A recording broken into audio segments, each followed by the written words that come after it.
Welcome to Mormon Land, where we explore news in and about the Church of Jesus Christ of Latter-day Saints. I'm Senior Religion Reporter Peggy Fletcher-Stack. Joining me is Senior Managing Editor David Noyce, who oversees our faith coverage. Hi, Dave. Hello, Peggy. Before we start, we remind you about another way to support Mormon Land.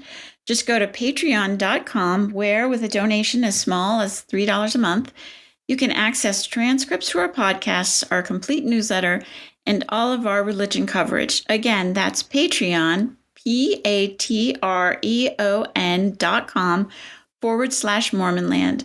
And if you haven't already, follow us on Instagram at mormon.land. Now for today's episode. When news broke last fall that redesigned temple garments, including a sleeveless version, were already on sale in some foreign countries, it became a hot topic among members of the Church of Jesus Christ of Latter-day Saints. Would the sacred underclothes, which are expected to be worn under daily clothing, be visible under tank tops? Would the new slip or half slip allow women to wear their own underwear? Would they be accepted by other members or seen as caving to modern fashion? Perhaps the biggest question was about modesty. For years, Latter-day Saint women had been taught that the typical garment with its cap sleeves to cover shoulders and upper arms was meant, at least in part, as a display of modesty. Some members even joked about, quote, porn shoulders. What do the new open sleeves say about those previous ideas? How do the new styles fit in practice? And what other changes would members like to see? Here to discuss those questions and more are Latter-day Saints Andrea Fawcett, a Hawaii-based influencer who has reviewed and showcased the new garments, and Northern California-based Instagrammer Rachel Gerber, who runs the LDS Changemakers social media account. Andrea and Rachel, welcome. Hey, happy to be here. Thank you for having us. Okay, Rachel, let's start with you. When did you start hearing about a garment redesign? And what did you think initially? I've been running LDS Changemakers since like late 2022. And I started hearing about garment redesigns in early 2023. I didn't really believe it. It was just kind of whispers here and there, like, oh, there's like a trial going on. My cousin's neighbor's best friend is in this trial trying out the new garments. And I didn't really believe it. But then in October of 2023, I went to a fireside and it was with Elder Redland. And one of the questions was, I'm a woman and I struggle with wearing my garments. And he said, oh, there's a significant change coming very soon. And so then I thought, oh, I kind of want to ask more about it. So after that, I started asking more of my followers and I heard more and more and more. And then when they were released in Africa, one of my followers immediately told me about it. She lived in Kenya, I think, and was able to buy a few pairs and said they were wonderful. And that was really exciting. So. And what did you think when your friend in Kenya or your follower in Kenya told you about them? When she sent me the pictures, I thought, oh my gosh, these are tank tops. I immediately was really excited. I thought this is like going to completely change what women who wear their garments every day can wear just in their day-to-day life. Also, she was just very excited about the fabric. Living in a hot and humid climate, it was very difficult to wear garments every day. I've lived in hot and humid climates before, and I found it very difficult to wear them every day, and especially with the dress too. A lot of women in Africa don't wear undergarments normally, so I thought that was increasing the accessibility of them. So I just had pure excitement when I first heard about the redesign. What about you, Andrea? When did you first hear about them, and what did you think? It's funny because I actually heard about it through your account, Rachel. It was you that posted, and I'm like, there is no way. And I was so jazzed, so excited. And I think the biggest thing is like, it's not that we want it's not like, oh, I just want to show my shoulders or, oh, I just want to like dress a certain way as much as like comfort and ease and being able to wear things like it is hot. It can feel very, very inconvenient. And it's like the sacredness of the garment can stay the same while allowing you to wear them easier. And I think that's like a really cool piece. And that's what I was super excited about for sure. So I was like, I will get my hands on those before fourth quarter in the US. No way I'm waiting that long. So staying in the reaction space a little bit for right now, a question for both of you. After the Tribune article came out and it got more publicized, of course, what did you start hearing from other members? Rachel, you want to start? I got a lot of women who were excited. I got a lot of women who felt angry because they felt like, why is this happening now? I've been suffering wearing garments for 35 years. And then a lot of people just didn't believe that the style would drastically change what women could wear and the experience that women were having with garments. I got hundreds of messages, like literally hundreds of messages of women saying like, this isn't going to change. Like they're not that much thinner. It looks maybe a half an inch thinner.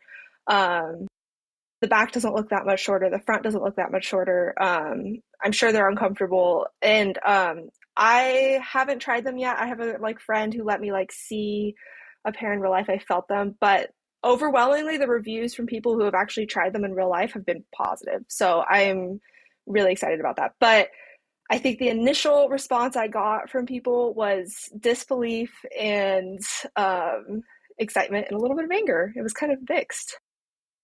So, Andrea, can I reform that question a little bit for you now? Because you just mentioned they won't be out in most of the U.S. until next fall. So a lot of members are probably saying, where did you get yours? Yes, that is the number one question in DM every single day, 100 times over, which I totally get, especially as we're heading into summer everywhere. I had a friend of a friend in a country that they're available in Japan that was able to get them and ship them to me. And people are like, what do I need to do? Can I pay you? It's so funny. It's the black market of garments.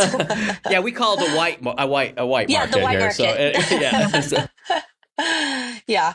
But similar reactions, from my friends or people that I know, where you have people that are really excited. And then I think a lot of people too, maybe a little confused or feeling a little bit of anger.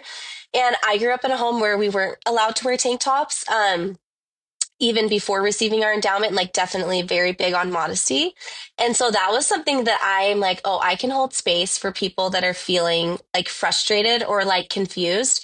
And even for myself, whoa, this is a big shift, mentally, emotionally, and also just looking at people.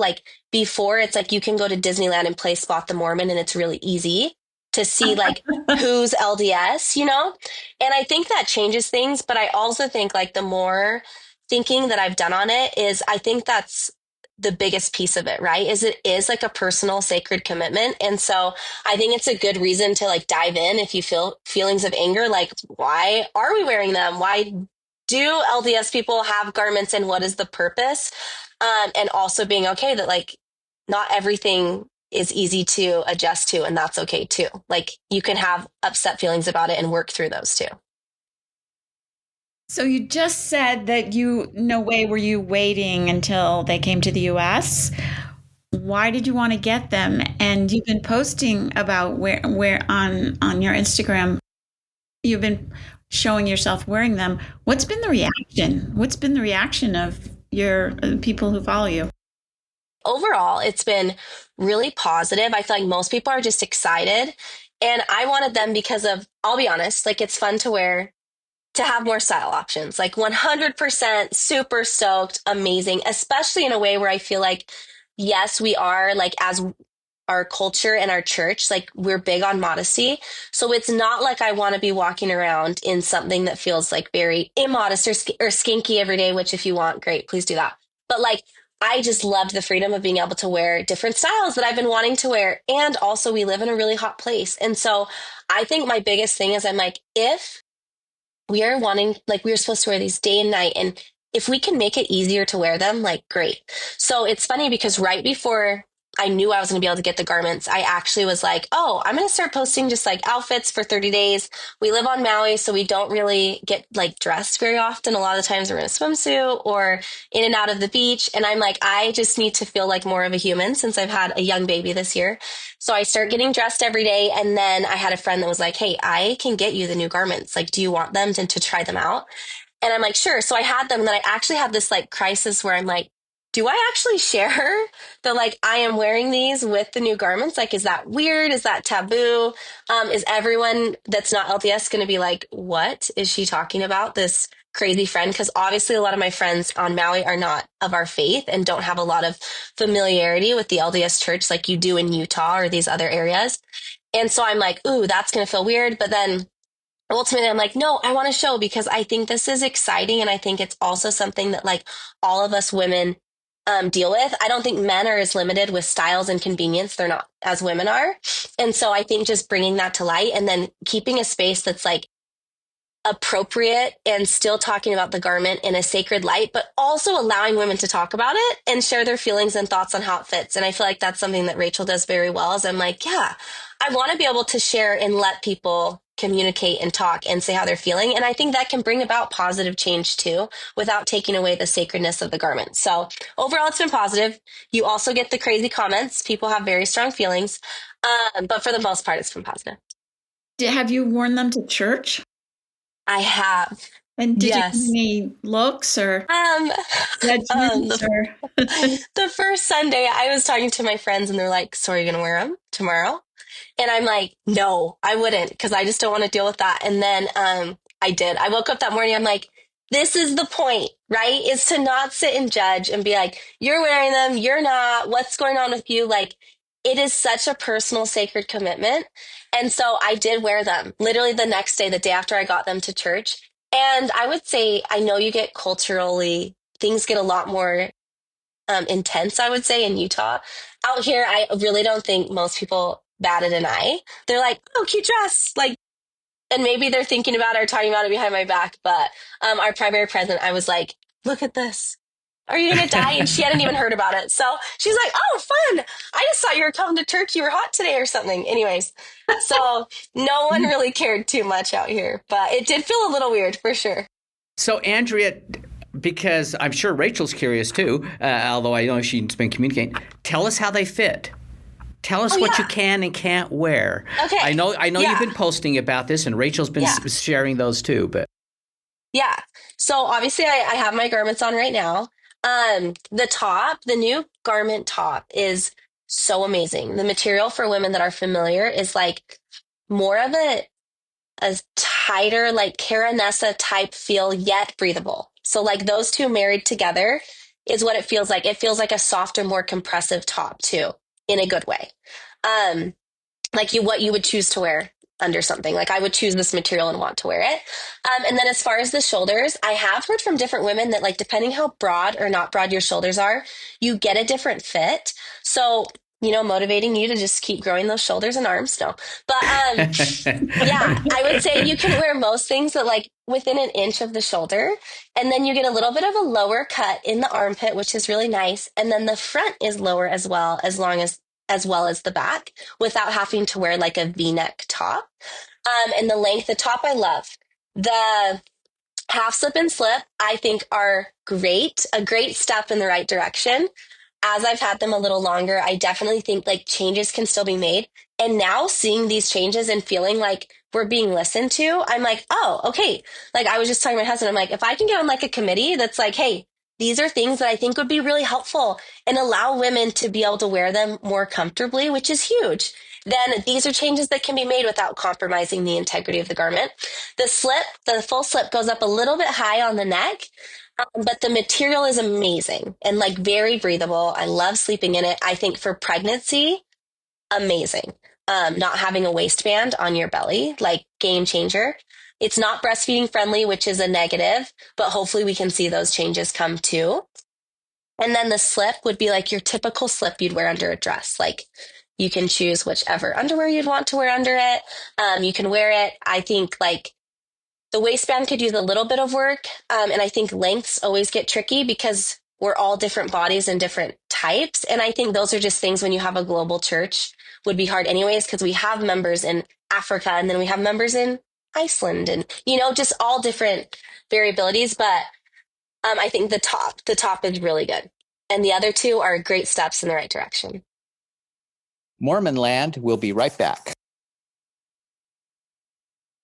Rachel, what about you? Do you have a pair, and what do you think about what you have seen or heard? I don't have a pair. But I did get to see my friend's top in real life, and I thought it was great. Personally, I don't love synthetic fabrics, so I am not sure how I'm going to enjoy the fabric. I can really see myself wearing the slip dress and slip skirt a lot, but I don't like really tight fitting clothes. I don't like synthetic fabrics, but I'm mostly just excited for the women who have been begging for a style like this for years and years and years. But yeah, I personally don't think they're going to be my favorite. So that's my review. So you'd like to see some other materials? Yes, yeah, I would love to see expanded materials because lots of people have lots of different preferences.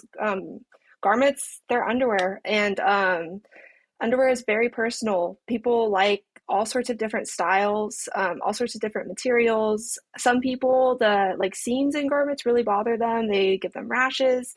So I would love to see seamless garments one day. I'd love to see just different blends. Some people are allergic to certain synthetic materials. So I think this is such a great step in the right direction. And I hope this is just the beginning for us to see new fabrics, new styles, especially in the 100% cotton sphere. Rachel, I was going to say, since you're more in the space where you're probably hearing people talk about it, do you feel like people are saying changes are going to keep being made, or do you feel like this is going to be okay, we've made changes, now we wait 30 years again? Or do you think it feels more progressive? I think there's more changes coming. So I think it was in 2018, there was a woman who met with the lead designer of church garments, and she gave him a lot of ideas. And I have followers who are in a trial trying out period garments. So they're amazing.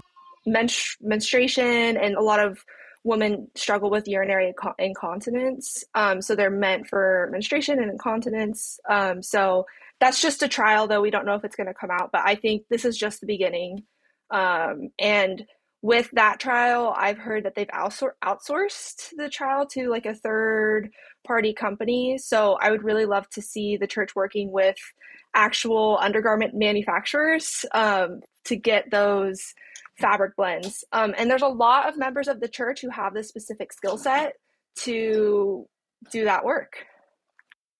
Okay, so I'm the guy here, so I should ask you both. What have you heard from male members about the sleeveless garments available to them? Rachel?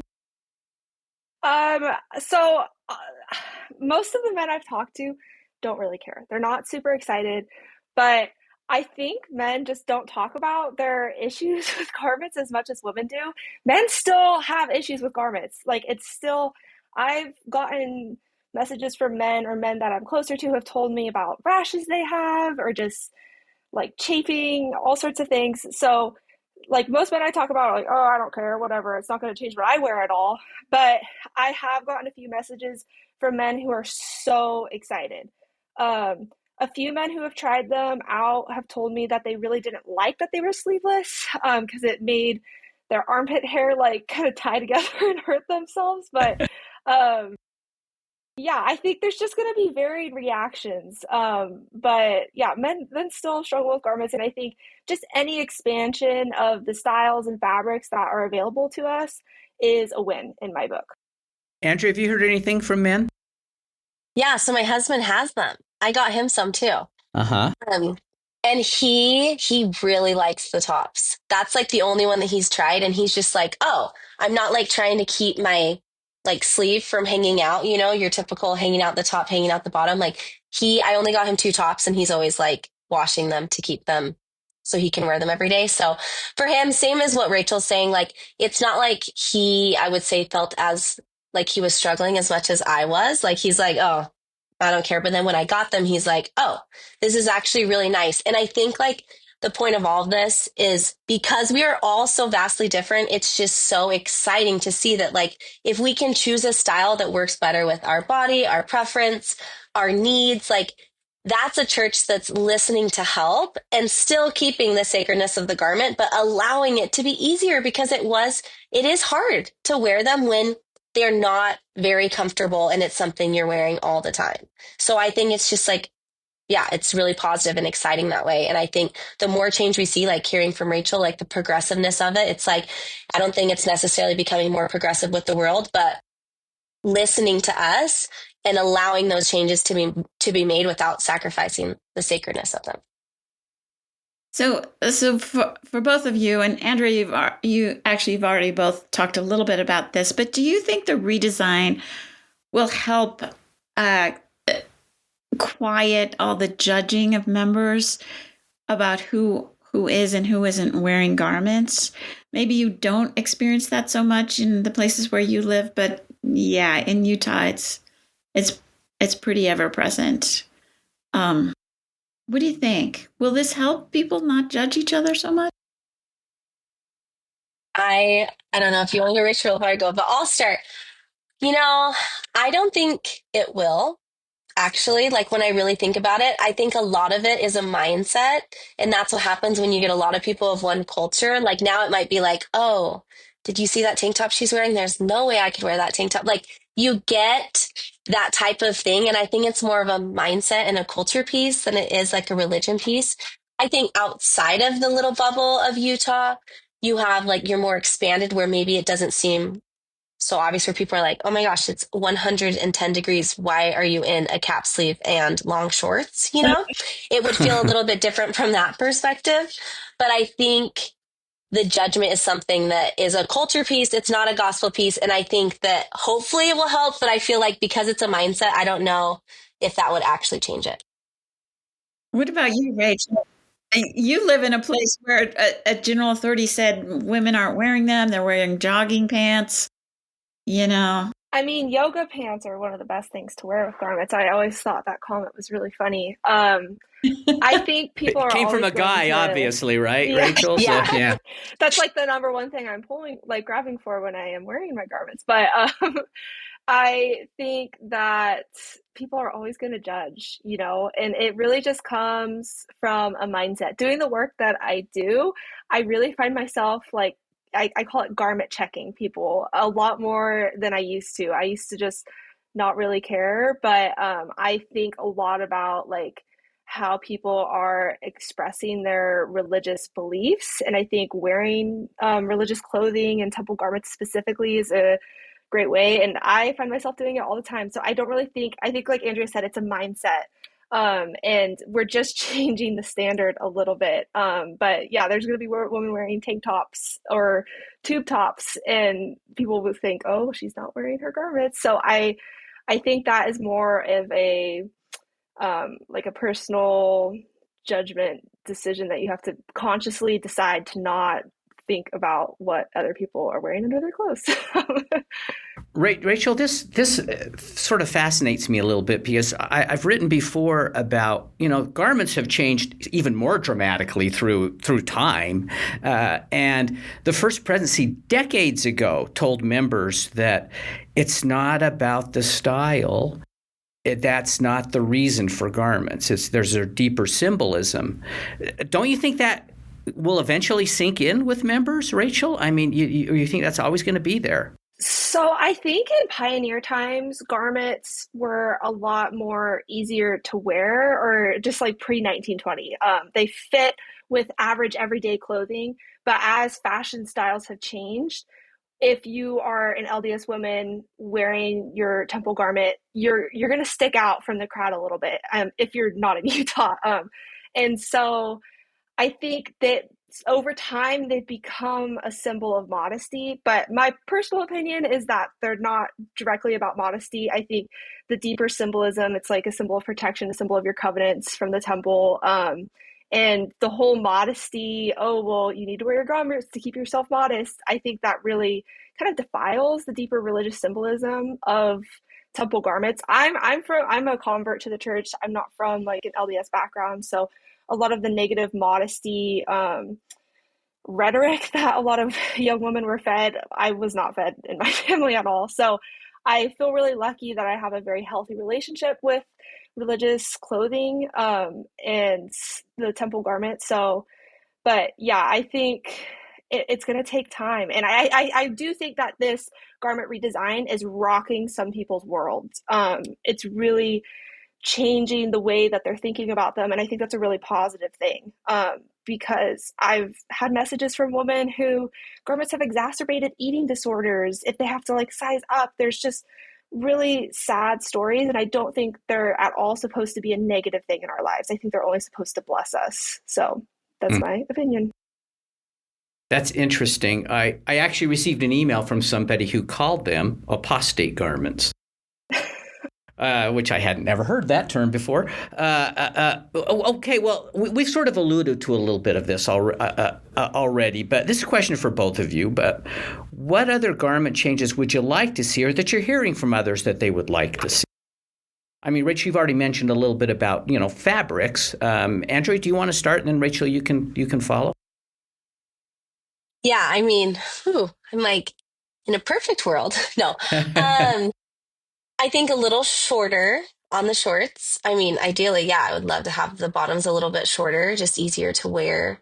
And then like more convenient with a square neck, um, bigger waistband or like a better waistband. I think a lot of it comes down to that. Like I'm like, if it was a little shorter and then a more comfortable waistband to wear on the shorts and the fabric options, I feel like those would be my biggest ones. Rachel, your thoughts? So I'm a mom of young children, and someone sent me this idea for a garment top that was like a nursing top, but like a true nursing top. So it was kind of like a tank top that has a little clip that makes it really easy to nurse your babies. I would love to specifically see that style. That would greatly change my life and make them so much easier for me. But I agree, just a little bit shorter. A lot of the short options are kind of unwearable. Generally, when I'm wearing my garments, I just don't wear shorts at all. I just wear pants. I live in a very mild climate, so I don't deal with hot summers anymore. So it's easy for me to do, but it's just nice to have flexibility. When I visit my family in Utah and Nevada, I'm dying. So I think a little bit shorter. And for me, the biggest things are the waistband for the women's garment. I would love to see like kind of, or even like an invisible waistband. A lot of normal underwear has that sort of thing, or and just different types of fabrics would be super amazing. So you can't, to be clear, you can't wear spaghetti straps, right? Right. No, but they can make a style that's in the certain their whatever modesty standards they've set and still have it. But I just think the sky's the limit in the designs. I think we've been limiting ourselves, and it could be a lot better. Yeah, and I love that because it's like I think you can be so grateful for the garment and also want changes. And I think that's like the beauty of like religion and listening and learning and revelation is it's like you can have both and you can be grateful for both and can be there. I can wear my garments, be grateful, and I can hope that better changes are made. Oh, I did forget one style change that I think is really important. Currently, I've heard that the new style coming out has expanded sizing options, but a lot of plus size individuals struggle to wear their garments. So I think seeing just expanded sizing would be amazing. One of my best friend's moms is from Japan, and like her garments are capris on her because she's 4'10", and she's Yes. advertised in Japan. And I think they're kind of made for American women. And I think just expanded sizing in general would help make them more accessible to everyone. As a short person, I like that idea too. Same.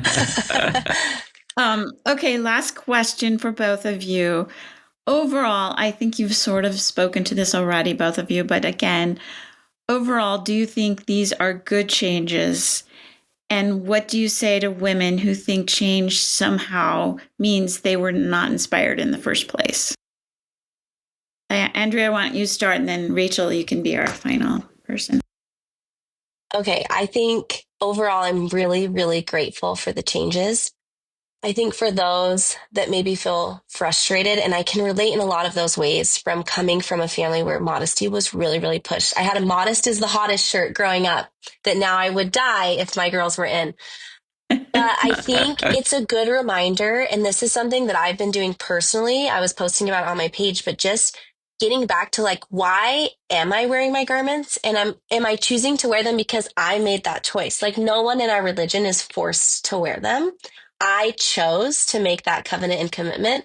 And so I think for me, it's just been the biggest reminder to dive in. And that's what I've been studying is the garment and why I am wearing it and what is the purpose behind it. And for me, it's come down to like the reminder of putting on Jesus Christ. And so I think just as a religion and as a whole, like if it makes us feel uncomfortable, I don't think that's a bad feeling.